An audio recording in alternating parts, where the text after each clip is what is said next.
Hi guys, if we wanted to do a quick little review on how we can factor trinomials, we've got two different ways we can do, right? Guess and check, or we can use the product sum table.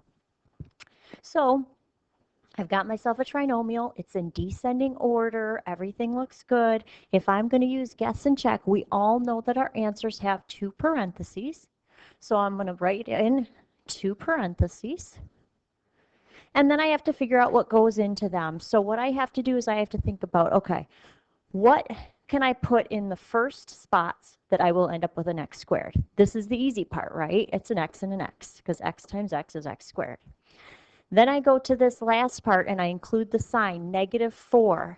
Well, I have to think, what will multiply to -4, but will add to 3? Notice my a value here is 1. Sometimes guess and check is really a lot easier when a equals 1.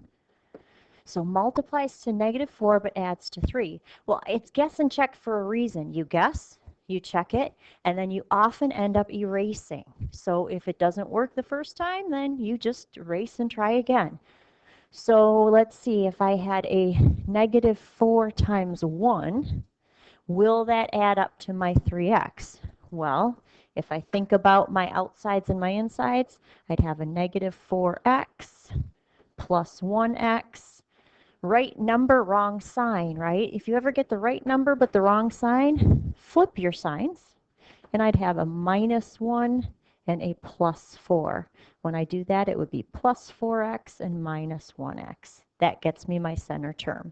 So guess and check. Guess, check, erase if needed. When you check it, you probably are going to do FOIL or the distributive property. If I'm going to factor a trinomial using a product sum table, so this is what multiplies to a times c, adds to b. So here's my a, b, and c, including signs.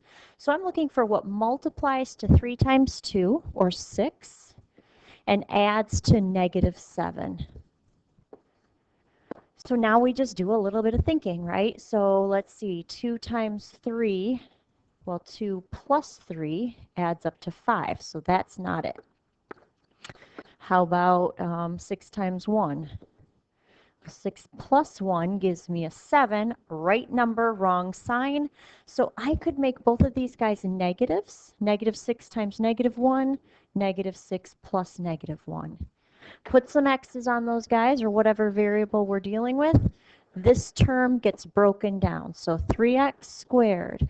I use those two things that I came from my product sum table. -6x minus 1x plus 2. You can switch the order of them if you like. And then we've got 4 terms, so everybody remembers, right? We group them into 2 parts. I make you do 2 GCF problems. So GCF for the first half is a 3x. And inside those parentheses, x minus 2. GCF for the second half, watch the signs, -1. If I take out a -1, I end up with an x minus 2 because both of these signs have to change. Matching parentheses, so final answer, matching parentheses, and your GCFs. And I've got myself a final answer. Hopefully you remember how to factor and pick the method that works best for you.